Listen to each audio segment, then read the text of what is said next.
Mind the gap between religion and culture, but does it exist? Part 1. Religion and Culture. If you travel on the London Underground, that is the metro or subway train system, you will soon hear the familiar phrase "mind the gap" as you try to get off at certain stations. The carriages of the train are straight, of course, while certain stations have curved platforms. This means that when the train is stopped in the station, there is in places a distance between the train and the platform, sometimes a distance that can be rather uncomfortable to step over. No one wants to fall down between the train and the platform onto the electrified tracks below. For this reason, the stations have automatic announcements blasting along the platforms, repeatedly saying, "Mind the gap, mind the gap." The train operators at London Underground don't want to be held responsible for any accidents. This phrase, "mind the gap," has been heard by so many people and used in so many other ways that it has taken on a life of its own. Mind the gap. There are many gaps in our lives, in the world that we see around us. In this current context, understanding religion, there is indeed a gap to mind. Or at least we assume there is a gap. That is, between religion and culture. Whether religion is the train and culture the platform, or the other way around, we usually assume that the two can be distinguished. And we have to be careful to jump over the gap between the two that threatens to engulf us. After all, we don't want to fall down that gap onto the tracks.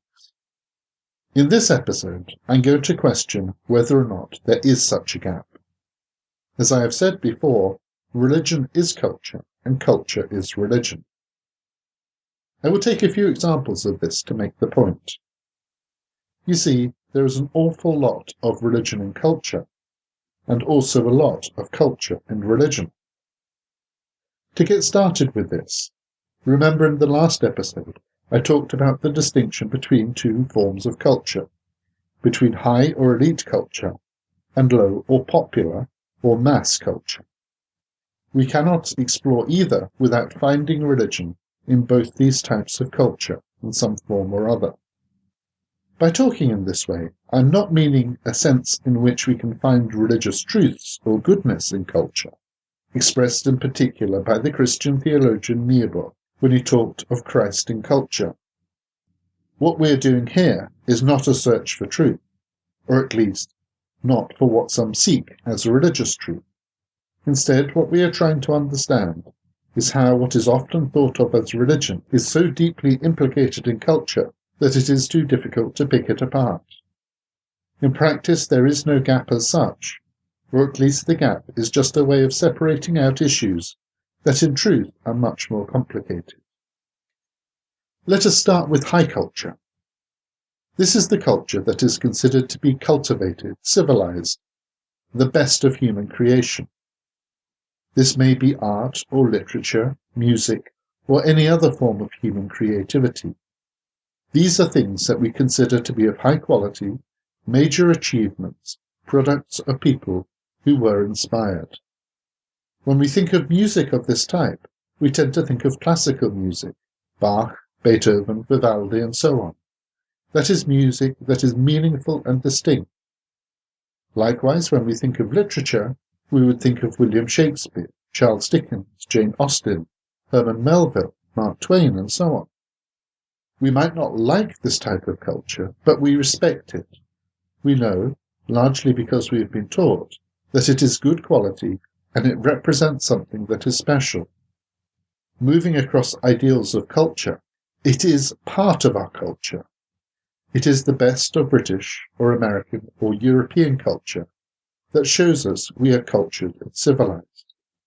But as soon as we start to explore this field of high culture, we find that there is a lot of religion going on within it. Thus, the high works of English literature include explicitly religious works, such as Milton's Paradise Lost and John Bunyan's Pilgrim's Progress. It also includes the Bible, particularly the work that was for many years the standard English language translation, that is, the King James Bible, often known as the Authorized Version. It is hard to overestimate the influence that the King James Bible has had on the literature, arts, and general culture of the English-speaking world. Without that book in particular, we would not say any of the following cliches. To suffer fools gladly.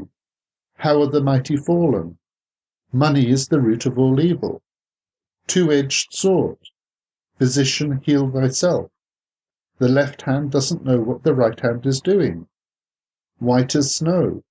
Powers that be.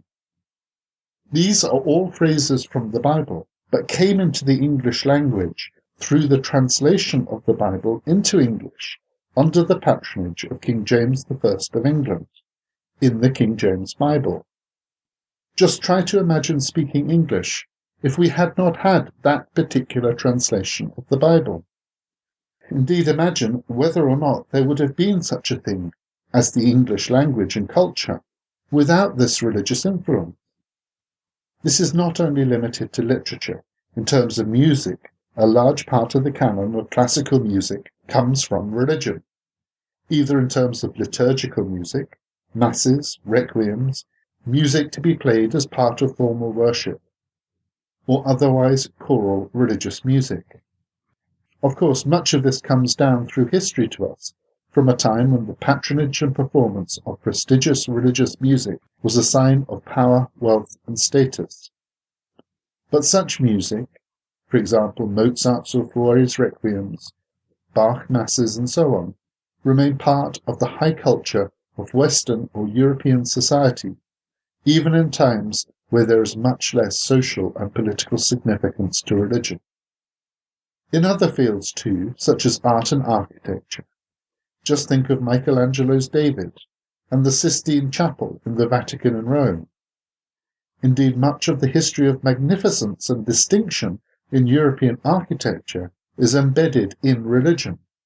The cathedrals embodied the religious ideas of the times in which they were built, literally telling the biblical stories in glass and in statues to people who didn't read and for whom the Bible was not even available in their language. This is not to say that high culture is necessarily religious. Instead, there is religion, particularly the dominant religious tradition, expressed and appreciated within the elite culture. And this may still be the case, even when the religious values are no longer so dominant. You don't have to be religious to appreciate the skill, style, and literary influence of the King James Bible, or the great cathedrals of Europe, such as Notre Dame in Paris or Canterbury Cathedral in England. The cultures that they came out of were strongly influenced by powerful religious groups. But although the tides of history mean that such power is no longer exercised by religious kings and the Catholic order of medieval Europe, the power of these religious cultural products are retained. The religion, whatever it may be, is literally embedded and embodied in the cultures as the high culture of civilization. Let's now flip this on its head and look at popular or low culture. This is the world of the non-elite, the things that may not last the test of time, but are enjoyed and perhaps hugely popular for a while. In popular culture we find books that are read by many, even though they might not be particularly good in the elite sense of high culture.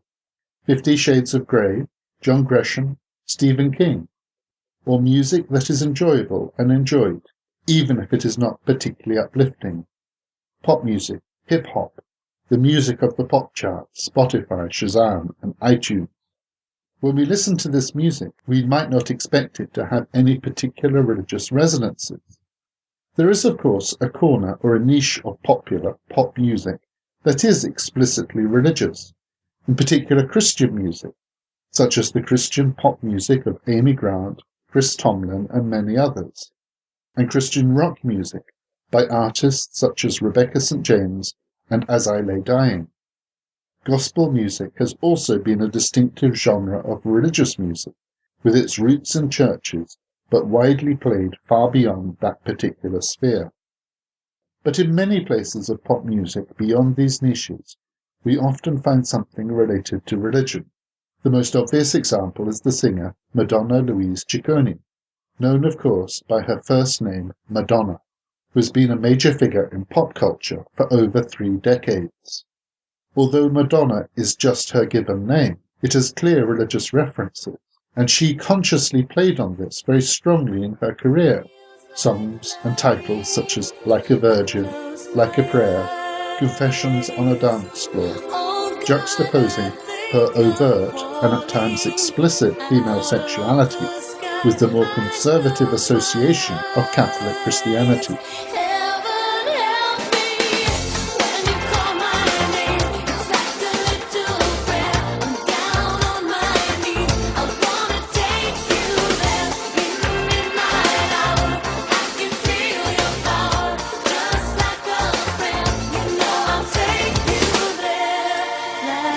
As different examples, we can look at 2 recent high-profile secular singers who have achieved significant pop success.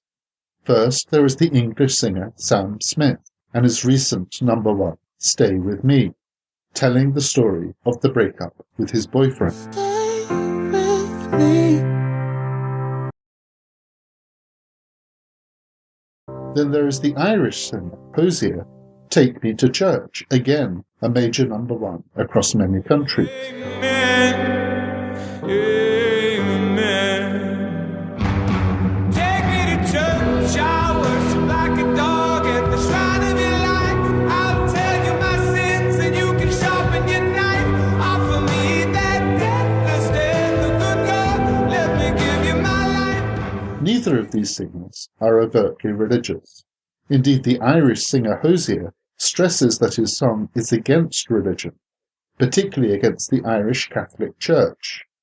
And the video to accompany the song, that went viral in itself, is about the violence or persecution of homosexuality, which is, through the song, associated with the church.